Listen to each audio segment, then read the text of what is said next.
এবার কড়া হুঁশিয়ারি দিলেন, কেউ যদি রাষ্ট্রদ্রোহীর মতো ঘটনায় যুক্ত থাকে সে যেই হোক না ছাড় দেওয়া হবে না, বললেন আসিফ মাহমুদ।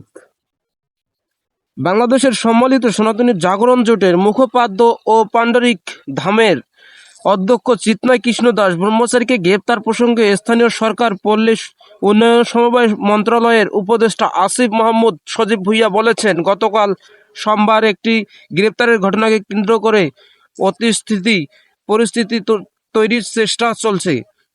স্পষ্টভাবে বলতে চাই, যদি কেউ রাষ্ট্রদ্রোহীর মতো ঘটনায় যুক্ত থাকে সে যে হোক না তাকে কোনো প্রকার ছাড় দেওয়া হবে না।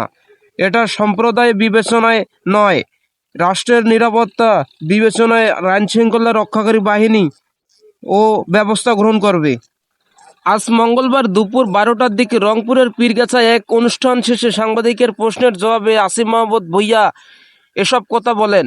আসিফ মাহমুদ বলেন, বাংলাদেশের সার্বভৌমত্ব ও স্বাধীনতার উপর যদি কোনো প্রকার হস্তক্ষেপ, কোনো প্রকার আঘাত আসে এবং রাষ্ট্রের প্রতি অবমাননা হয়, রাষ্ট্রদ্রোহের মতো ঘটনা ঘটে, সে ক্ষেত্রে সরকার অবশ্যই কঠোর ব্যবস্থা নেবে। বাংলাদেশের কোনো সম্প্রদায়কে শুধু সাম্প্রদায়িক পরিচয়ের কারণে বঞ্চিত বা নিগ্রহের শিকার যাতে না হয় সেটা নিশ্চিত করতে হবে। অনুষ্ঠানে আসিফ মাহমুদ বলেন, জুলাই গণ অভ্যুত্থানে নতুন বাংলাদেশ গড়ার স্বপ্ন আকাঙ্ক্ষা নিয়ে যারা জীবন দিয়েছে, আহত হয়েছেন, তাদের যেন আমরা ভুলে না যাই। সরকার প্রতিটি শহীদ পরিবারকে 30 লাখ টাকা করে ক্ষতিপূরণ দেওয়ার ঘোষণা দিয়েছে এবং তা বাস্তবায়ন করা হবে। এছাড়া কর্মসংস্থান সহ বাংলাদেশের সরকার যেন সারা জীবন এই শহীদ পরিবার ও আহত ব্যক্তিদের পাশে থাকে তা আমরা নিশ্চিত করব।